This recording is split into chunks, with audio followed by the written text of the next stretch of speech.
Pyro से जुड़ी सोच को आगे बढ़ाने वाले एक विचार का नाम पायरोनिज्म रखा गया, जो उसके बाद कई सौ सालों तक चलता रहा।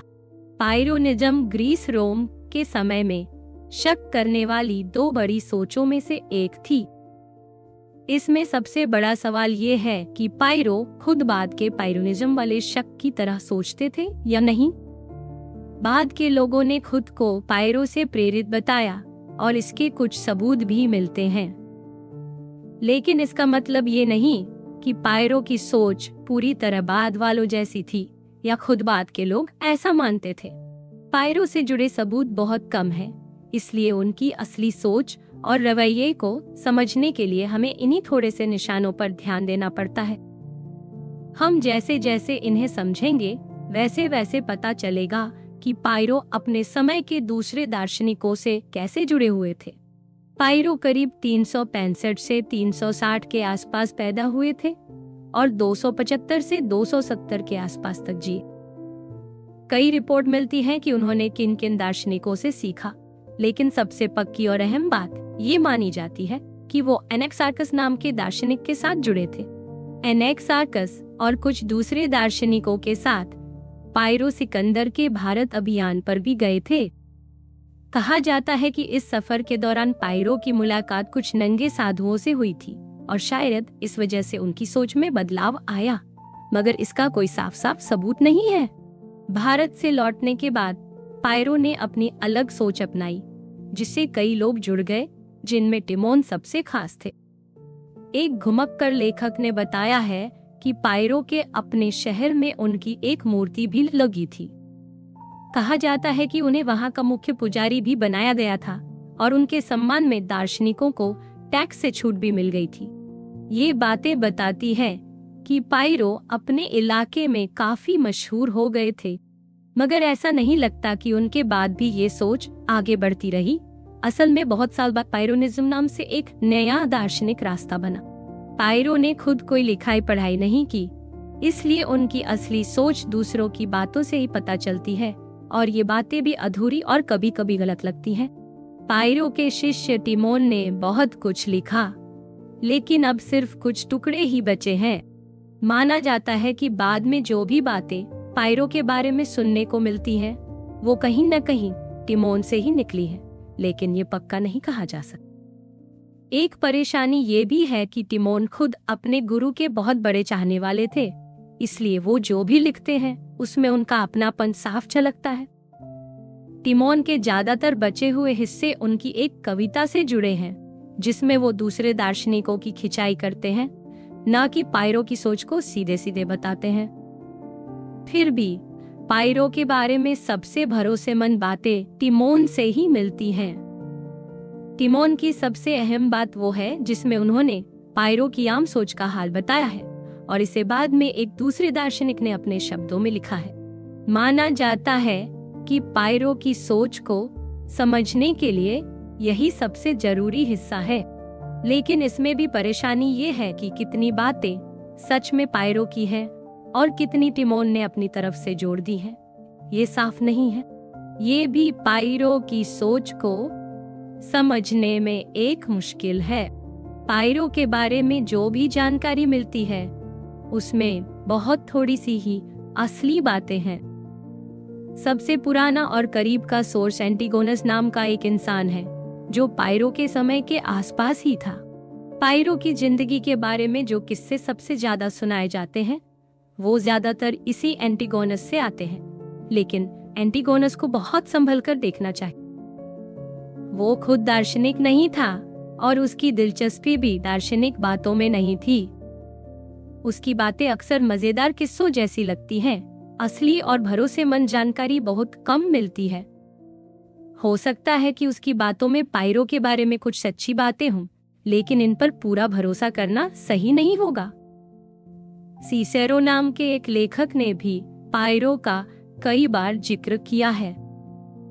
सीसेरो आमतौर पर दूसरों की सोच को सही तरीके से बताते थे, लेकिन पायरो के बारे में उनकी जानकारी अधूरी लगती है। सीसेरो ने पायरो को सिर्फ उन लोगों के साथ मिलाकर लिखा है जो अपने जमाने में अलग सोच रखते थे, और उनकी बातों में भी सिर्फ दो ही बातें दोहराई गई हैं। इसका मतलब यही लगता है कि सीसेरो को पायरो के बारे में बस एक ही सोर्स से थोड़ी जानकारी मिली थी। उसमें भी पायरो के बारे में अलग से कुछ खास नहीं बताया गया। इसके अलावा बाद में कुछ और लेखक भी पायरो का जिक्र करते हैं, लेकिन क्योंकि ये बाद के समय के लोग थे, इसलिए इनकी बातें भी पायरो की असली सोच को नहीं बताती।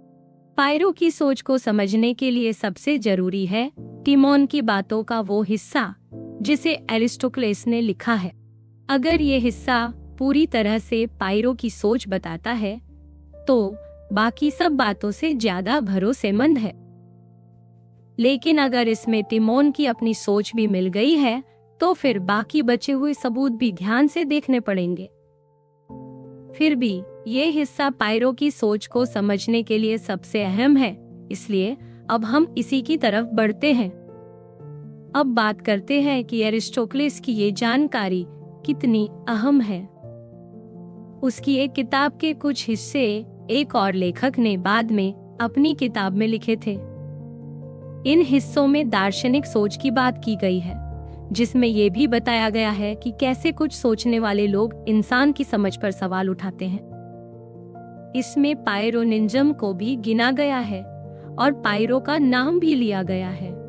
यहाँ पायरो के साथ साथ बाद में उसी सोच को आगे बढ़ाने वाले एक और नाम का जिक्र है, लेकिन पायरो के बाद का ज्यादा कोई नाम नहीं मिलता। इस हिस्से की शुरुआत में पायरो की सोच का छोटा सा सार बताया गया है जो टिमोन ने बताया था। ये सारी बातें इतनी घुमा फिरा के लिखी गई हैं कि असली सच्ची जानकारी निकालना थोड़ा मुश्किल लगता है। फिर भी ये मानने की कोई वजह नहीं है कि यूसेबियस ने जो लिखा है उसमें कुछ गड़बड़ है। उसने जो कहा है वही लिखा। एरिस्टोक्लेस ने टिमोन की बातों को वैसे ही दोहराया है, बस कुछ शब्द अपने तरीके से रखे हैं। कुछ शब्द ऐसे हैं जो पुराने जमाने में ही इस्तेमाल होते थे। इससे लगता है कि टिमोन की असली भाषा का भी इस्तेमाल किया गया है। इसके अलावा बार बार टिमोन का नाम लिया गया है, जिससे ये भी साफ होता है कि एरिस्टोक्लेस ने टिमोन की बातें ईमानदारी से रखने की कोशिश की। एरिस्टोक्लेस बाकी मामलों में भी दूसरे लोगों की सोच को अच्छे से बताता था, फिर चाहे वो खुद उस सोच से सहमत हो या नहीं।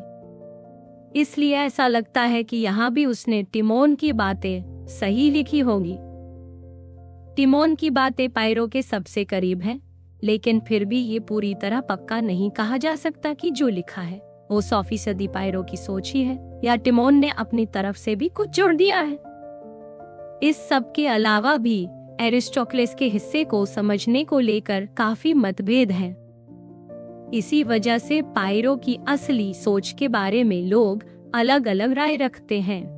अभी ये मानते हुए कि ये हिस्सा पायरो की सोच को बताता है, इसके दो बड़े मतलब निकाले गए हैं और दोनों के अलग असर हैं। कुछ और तरीके भी सुझाए गए हैं, लेकिन ज्यादातर लोगों ने इन्हीं दो पर ज्यादा ध्यान दिया है।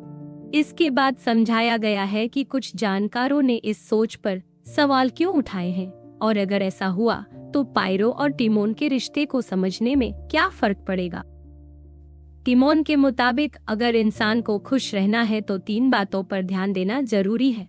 सबसे पहले चीजें असल में कैसी होती हैं, दूसरा हमें चीजों को देखकर कैसा बर्ताव करना चाहिए और तीसरा अगर हम वैसे ही बर्ताव करेंगे तो उसका नतीजा क्या होगा। इन तीनों सवालों के जवाब इसी हिस्से में एक एक करके दिए गए हैं। इस सवाल का जवाब कि असल में चीजें कैसी होती हैं 3 शब्दों में दिया गया है। इनका मतलब ये निकाला जा सकता है कि या तो चीजों की अपनी कोई अलग पहचान नहीं होती या फिर इंसान की समझ में कमी है, इसलिए वो चीजों की सच्चाई नहीं पकड़ पाता। पहला शब्द है कि चीजें अपने आप में कोई फर्क नहीं रखती, यानी उनकी कोई अलग खासियत नहीं होती या फिर हम पहचान ही नहीं सकते। दूसरा शब्द बताता है कि चीजें टिकी हुई नहीं है, यानी उनमें कोई स्थिरता नहीं है या फिर हम ठीक से माप नहीं सकते।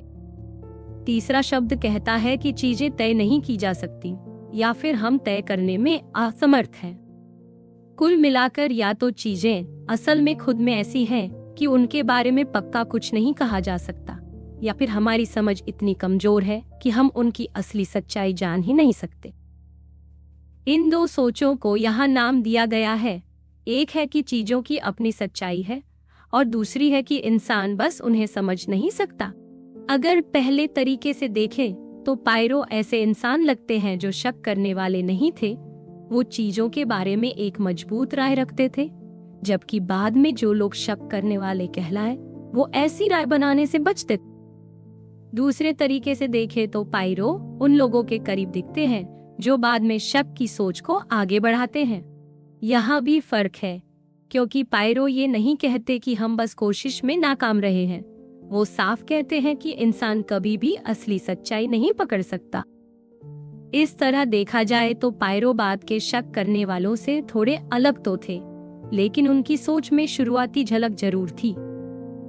इन दोनों तरीकों में से कौन सा सही है, इसे समझने के लिए पूरी बात की दिशा देखनी चाहिए, लेकिन इसका कोई सीधा जवाब नहीं मिलता। इसके बाद वाली लाइन कहती है कि इसी वजह से हमारी इंद्रियां या हमारी राय न तो सच्ची होती है न झूठी। पहले वाले तरीके से देखें तो क्योंकि चीजों की असली पहचान ही नहीं है, हमारी सोच और महसूस करने की शक्ति उन्हें जैसा दिखाती है वैसी वो असल में होती ही नहीं, इसलिए न तो हमारी सोच सही है न गलत। पर अगर माने कि चीजें हमेशा बदलती रहती हैं, तो हम जो महसूस करते हैं वो पूरी तरह झूठा भी नहीं है, क्योंकि कभी कभी चीजों में वैसी बातें सच में दिख जाती। कुछ जानकारों ने कहा है कि असली लिखाई में शायद गलती हो गई है और वहाँ लिखा होना चाहिए कि हमारी महसूस करने की शक्ति और हमारी राय सच या झूठ नहीं कह। ये छोटी सी बदलाव अगर मान ले तो पूरी सोच उल्टी हो जाती है। अब बात ये बनती है कि हमारी समझ और राय जब सही सही बात नहीं बता सकती, तो चीजों की सच्चाई जानना हमारे लिए नामुमकिन है। हालांकि बिना बदलाव के भी ये मान सकते हैं कि अगर हमें चीजों की सच्चाई पकड़नी ही नहीं आती, तो हमारी समझ और राय सच या झूठ कह ही नहीं सकती, बस दिखावा करती है। असल में बात साफ है कि चीजों की असली सच्चाई क्या है, ये तय करना मुश्किल है। इसी वजह से अगले हिस्से में बताया गया है कि हमें अपनी समझ और राय पर भरोसा नहीं करना चाहिए और बिना किसी पक्के फैसले के रहना चाहिए। अगर हम माने कि चीजें अपने आप में तय नहीं है, तो हमारी समझ भी भरोसे के लायक नहीं है। दूसरी सोच ये है कि हमें हर चीज के बारे में बस इतना ही कहना चाहिए कि वो जितनी है उतनी ही नहीं। ये तरीका बताता है कि हमें किसी भी बात को पक्का नहीं मानना चाहिए, बस जैसा दिखे वैसा ही रहने देना चाहिए। ये सब बातें दो तरीके से समझी जा सकती हैं।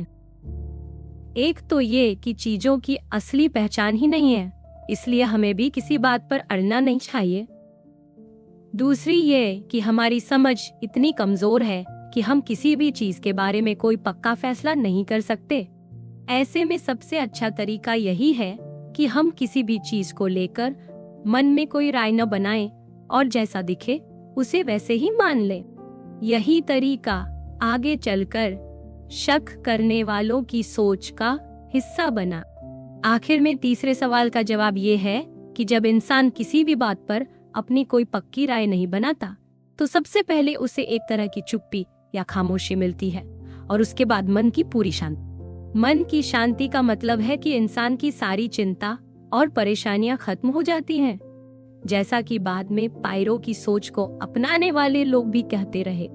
यहाँ जो चुप्पी की बात है, उसका मतलब ये है कि इंसान किसी भी चीज के बारे में फैसला करने से बचता है, या फिर मन में एकदम खामोशी और सन्नाटा सा आ जाता है जब इंसान हर तरफ से उलझन में पड़ जाता है। बाद में यही उलझन मन की शांति में बदल जाती है, जब इंसान समझ जाता है कि कुछ भी पक्का नहीं है, इसलिए परेशान होने की जरूरत नहीं। इस तरह पायरो की सोच को दो तरीके से देखा जा सकता है। एक तो ये कि उन्होंने कहा कि चीजें अपने आप में पक्की और तय नहीं है, इसलिए हमें भी उनके बारे में कोई पक्की राय नहीं बनानी चाहिए। दूसरा ये कि उन्होंने कहा कि चीजों की असली सच्चाई हम इंसान कभी जान ही नहीं सकते, इसलिए हमें अपनी राय और अपनी समझ पर भरोसा नहीं करना चाहिए। दोनों ही सोचों में पायरो यही समझाते हैं कि इंसान अगर किसी भी चीज के बारे में फैसले करने या सोच में उलझने से बच जाए, तो उसे मन की शांति मिलती है। इसी सोच की वजह से पायरो की बातें बाद में शक करने वालों के लिए भी मिसाल बन गई। सबसे जरूरी बात यही है कि पायरो के हिसाब से असली खुशी और सुकून इसी में है कि इंसान अपनी समझ और राय को थोड़ा पीछे रख दे और चीजों को जैसा है वैसा ही स्वीकार कर ले, बिना परेशान हुए। अब तक हमने ये माना कि जो बातें एरिस्टोटलेस ने लिखी हैं, वो पायरो की अपनी सोच को दिखाती हैं। लेकिन कुछ जानकारों का मानना है कि शायद ऐसा नहीं है, क्योंकि वहाँ सिर्फ एक जगह साफ लिखा है कि टिमोन कहता है कि पायरो ने कहा, बाकी जगह सिर्फ टिमोन कहता है लिखा है। इसलिए हो सकता है कि आगे की बातें सिर्फ टिमोन की खुद की सोच हो सकता है कि एरिस्टोटलेस ने टिमोन की लिखी बातों को पायरो के सबसे करीब मान लिया हो, क्योंकि पायरो ने खुद कुछ नहीं लिखा। इसका मतलब ये हो सकता है कि पायरो की अपनी सोच सिर्फ उसी एक लाइन तक सीमित थी जिसमें चीजों की असली पहचान के बारे में बताया गया है। बाकी सारी बातें टिमोन ने अपनी तरफ से जोड़ी।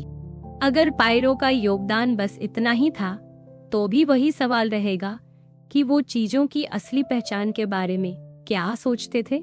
अब जो बाकी बातें हैं, जैसे इंद्रियों और राय की सच झूठ या क्या कहना चाहिए, वो सब टिमोन की अपनी सोच है। इससे ये भी लगता है कि टिमोन ने पायरो की एक छोटी सी बात को आगे बढ़ाकर एक नई सोच बना दी। बाकी सबूतों को देखें तो पता चलता है कि पायरो ज्यादातर ये सोचते थे कि चीजें सच में अच्छी बुरी या सही गलत नहीं होती, और इंसान बस अपनी आदत और समझ के हिसाब से उनको अच्छा बुरा मान लेता है। इसका मतलब ये भी हो सकता है कि पायरो ने चीजों की कोई फर्क नहीं वाली सोच को सिर्फ अच्छे बुरे जैसे मूल्यों पर लागू किया। बाकी सबूत पायरो की सोच के बारे में कोई ठोस फैसला नहीं लेने देते। कुछ लिखाई पायरो की सोच को वैसे ही दिखाती है जैसे बात के शक करने वालों की थी, लेकिन ये सब बातें बाद के समय की हैं और इनमें उतनी गहराई नहीं। कुछ जगहों पर पायरो को ऐसा बताया गया है कि वो मानते थे कि चीजें अपने आप में पक्की नहीं होती और इंसान की आदतें और रीति रिवाज ही सब कुछ तय करते हैं। मगर ये भी थोड़ा उलझा हुआ है, क्योंकि एक जगह लिखा है कि पायरो ने ही न पकड़ में आने वाली और शक करने वाली सोच की शुरुआत की थी, लेकिन फिर आगे की लाइनें सिर्फ अच्छे बुरे जैसे मूल्यों की बात करती। इससे लगता है कि हो सकता है पायरो की सोच बहुत बड़ी ना होकर बस मूल्यों तक सीमित थी और बाकी सब टिमोन ने अपनी तरफ से जोड़ दिया हो। इसलिए इन सब बातों से पायरो की सोच के बारे में पक्के तौर पर कुछ नहीं कहा जा सकता। पायरो के बारे में बाकी जो बातें मिलती हैं, वो ज्यादातर उनकी जिंदगी और उनके व्यवहार से जुड़ी हैं। कई किस्से और कहानियां मिलती हैं जिनमें कुछ उनके दिमागी हालात को दिखाने की कोशिश करती हैं। कुछ कहानियां बिल्कुल झूठी लगती हैं, जैसे ये कि पायरो अपनी इंद्रियों पर भरोसा नहीं करते थे, इसीलिए वो खतरनाक जगहों और चीजों की परवाह नहीं करते थे और उनके दोस्त उन्हें बचाते रहते। लेकिन दूसरी तरफ कहा गया है कि पायरो बिल्कुल समझदार और सही तरीके से जीते थे। ये पुराना सवाल है कि अगर इंसान सचमुच हर चीज पर शक करने लगे तो क्या वो ठीक से जी पाएगा। इसीलिए कुछ लोगों ने पायरो के बारे में गलत बातें जोड़ दी, लेकिन इन पर भरोसा करना सही नहीं होगा। हाँ, ये सोचने वाली बात जरूर है कि अगर कोई अपनी समझ और महसूस करने की शक्ति पर भरोसा न करे, तो भी क्या वो अपनी जिंदगी सही ढंग से जी सकता है। बाकी बहुत सी कहानियां ऐसी है जो पायरो की शांति और उनके शांत स्वभाव को दिखाती हैं।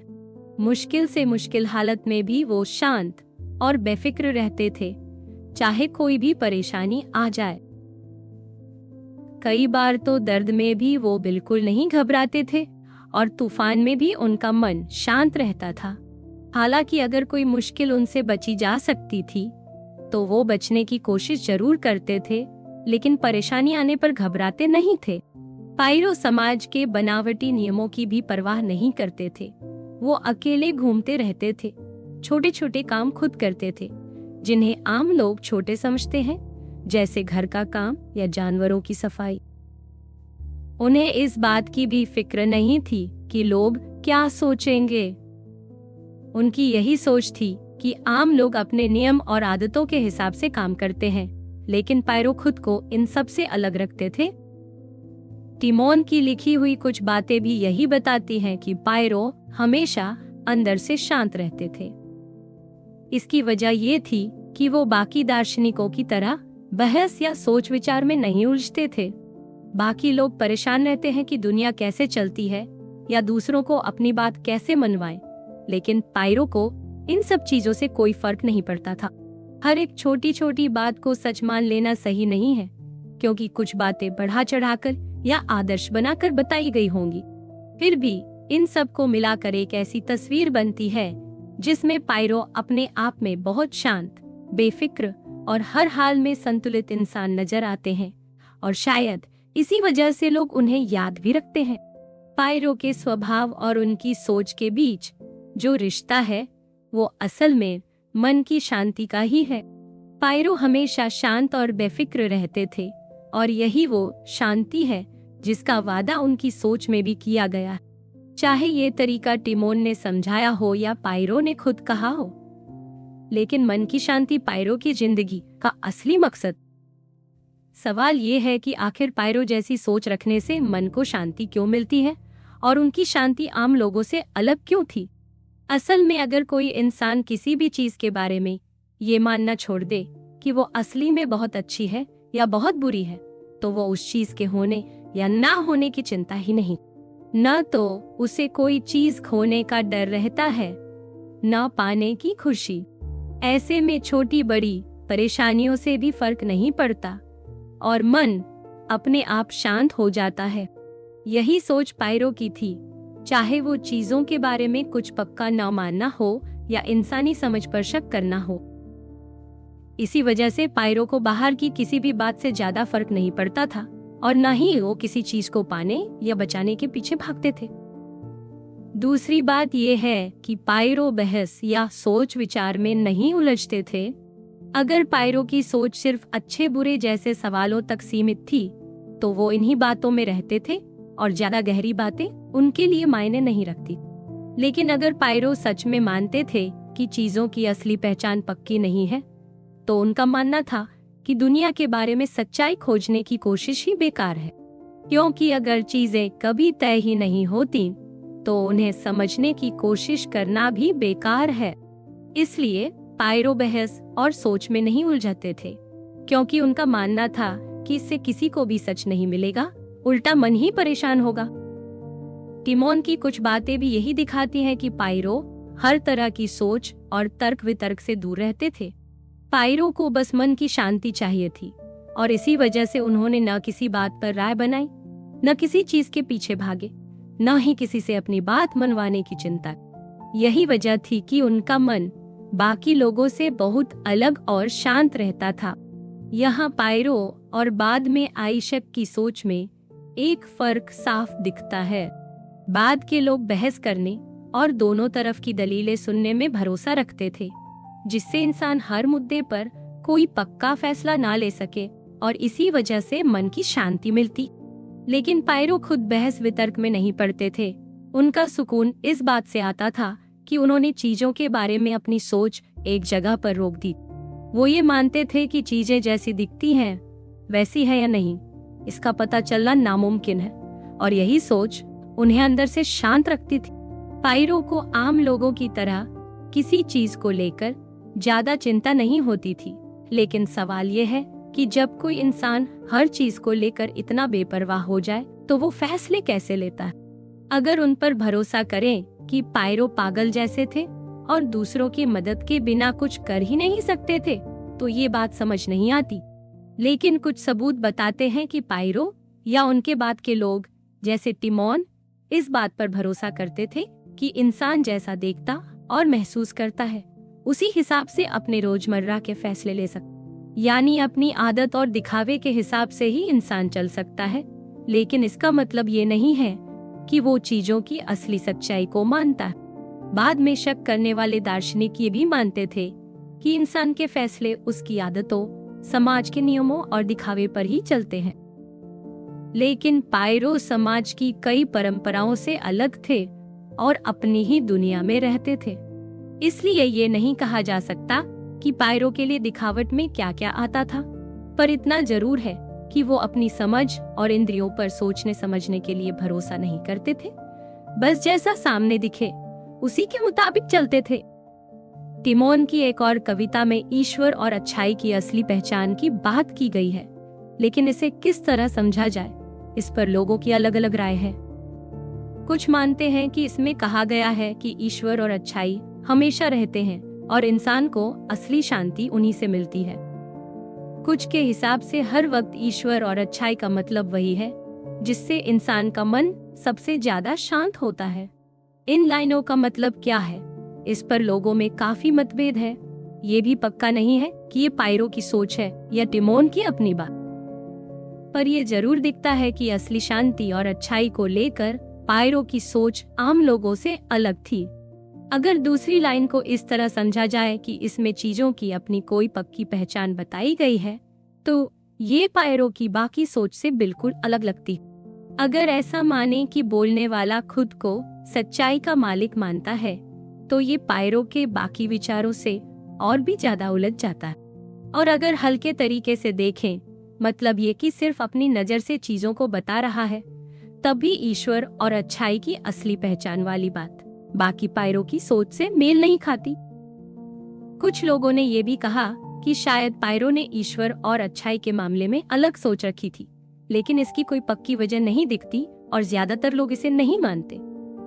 सीसेरो ने कभी कहा था कि पायरो के लिए सिर्फ अच्छाई ही असली भलाई है, लेकिन उन्होंने पायरो की सोच को कभी खुलकर नहीं समझाया। असल में पायरो ने आम चीजों को अच्छा बुरा मानने से हमेशा बचाव किया। बस यही बात कहीं कहीं सीसेरो ने भी मानी है। इससे लगता है कि सीसेरो को सही जानकारी नहीं थी और पायरो की सोच को लेकर उनका दावा सही नहीं था। दूसरी तरफ अगर कविता की दूसरी लाइन को इस तरह समझा जाए कि इसमें ईश्वर और अच्छाई की पहचान का मतलब ही पायरो की वही गहरी शांति है, तो सब बातें आपस में जुड़ जाती। यानी यहाँ कहा गया है कि सच्ची शांति ही इंसान की असली भलाई है और वही दिव्य है। अगर इसे हल्के तरीके से यानी सिर्फ अपने अनुभव की नजर से पढ़ा जाए, तो ये बात पायरो की बाकी सारी सोच के बिल्कुल करीब बैठती है। इस लाइन का जो मतलब निकाला गया है, उसमें भी पूरी तरह से पक्का कुछ नहीं है। अगर मान लिया जाए कि पायरो ने ये बात कही है, तो यही तरीका बचता है जिससे पायरो की सोच में कोई। दूसरी तरफ अगर माने कि ये बात पायरो ने नहीं बल्कि टिमोन ने कही है, तो फिर जरूरी नहीं कि इसमें पायरो की सोच झलके। तब ये लाइन बस कविता की शुरुआत का हिस्सा हो सकती है, जिसमें लेखक अपनी बात को सच्चाई जैसा दिखाना चाहता है, जैसा और कई कविताओं में होता है। कुछ लोगों का ये भी कहना है कि यहाँ सच्ची बात और सही मापदंड जैसी बातें मजाक या तंज में कही गई हैं, ताकि दूसरों की सोच पर हल्का सा कटाक्ष हो सके। लेकिन ये भी साफ नहीं है कि टिमोन ने ऐसी बात का मतलब यही निकाला था या नहीं। सच तो ये है कि इन लाइनों का सही मतलब आज तक कोई नहीं जान पाया। जहां तक पायरो की सोच पर असर डालने वाली चीजों की बात है, तो इसमें भी कई बातें बस अंदाजा ही लगती हैं। बस इतना पक्का है कि पायरो अनेक्सार्कस नाम के सोचने वाले इंसान के साथ जुड़े थे और भारत में भी कुछ विचारकों से मिले थे। अनेक्सार्कस की सोच भी पायरो जैसी ही शांत और बेफिक्र रहने की थी। उसने भी चीजों की असलियत को सपनों या रंगमंच जैसी दिखावट माना था। यानी या तो हर चीज को बस सपने जैसा समझना, या फिर ये मानना कि असली दुनिया का कोई ठोस आधार नहीं है। ये सोच पायरो की शक वाली सोच के बहुत करीब दिखती है, चाहे इसे चीजों की असली पहचान मानो या इंसान की समझ में कमी मानो। इससे लगता है कि पायरो ने अपनी बहुत सी बातें अनेक्सार्कस से ही सीखी थी, खासकर अगर वही सोच असल में पायरो की थी जो एरिस्टोक्लेस वाले हिस्से में बताई गई है। हमें ये पता नहीं कि पायरो जब भारत आए थे तो जिन नंगे साधुओं से मिले थे वो कौन थे और उनकी असली सोच क्या थी। सिकंदर के साथ आए यूनानी और भारतीय सोचने वालों की मुलाकातों की कहानियां बताती हैं कि भारतीय साधु बहुत शांत और दर्द सहन करने वाले होते थे। ऐसा लगता है कि पायरो भी उनकी इस आदत से काफी प्रभावित हुए होंगे। पायरो का बिना डरे सर्जरी झेल लेना भी यूनान में बहुत अलग माना जाता था और शायद ये उनकी भारत यात्रा या वहाँ के लोगों से मिली सीख का असर हो सकता है। कुछ जानकार तो पायरो की सोच को शुरुआती बौद्ध धर्म से जोड़कर देखते हैं, लेकिन ये बहस का मुद्दा है कि ये सच में कितना मेल खाता है। कुछ लोगों को लगता है कि भाषा की रुकावट की वजह से गहरी सोच का आदान प्रदान मुश्किल था, पर हो सकता है कि लंबे सफर में पायरो ने काफी कुछ समझ भी लिया हो। अनेक्सार्कस के अलावा पायरो पर डेमोक्रिटस नाम के एक और दार्शनिक का भी असर माना जाता है। पायरो खुद डेमोक्रिटस को बहुत मानते थे और उनके साथियों में से भी कई उसी सोच से जुड़े थे। डेमोक्रिट्स का मकसद भी मन की शांति ही था, जो पायरो की सोच के बहुत करीब है। अगर पायरो की सोच को उस नजरिए से देखें जिसमें इंसान को असली सच जानना नामुमकिन है, तो डेमोक्रिटस की बातें भी पायरो पर असर डालती दिखती हैं। वहीं अगर पायरो की सोच को ये माने कि चीजें अपने आप में तय नहीं हैं, तो फिर प्लेटो और दूसरे पुराने दार्शनिकों का असर भी कहीं ना कहीं झलकता है। लेकिन पायरो ने कभी भी किसी ऊंचे या अलग स्तर की असली सच्चाई की बात नहीं की जैसे प्लेटो ने की। पायरो का बाद में आने वाले दार्शनिकों पर क्या असर पड़ा, ये साफ नहीं है। बाद में पायरोनिज्म नाम की सोच जरूर आई, लेकिन पायरो की अपनी जिंदगी में या उसके बाद उनके बहुत ज्यादा अनुयायी नहीं हुए। कुछ पुराने लेखक भी यही मानते हैं कि पायरो की सोच को बहुत कम लोग अपनाते थे। हो सकता है कि शक की सोच अपनाने वाले कुछ दार्शनिकों पर पायरो का थोड़ा असर पड़ा हो, लेकिन कितना पड़ा ये कहना मुश्किल है। कुछ दूसरी सोचों ने भी शांति को अपना मकसद बनाया, लेकिन उनके रास्ते और सोच पायरो से अलग ही थे।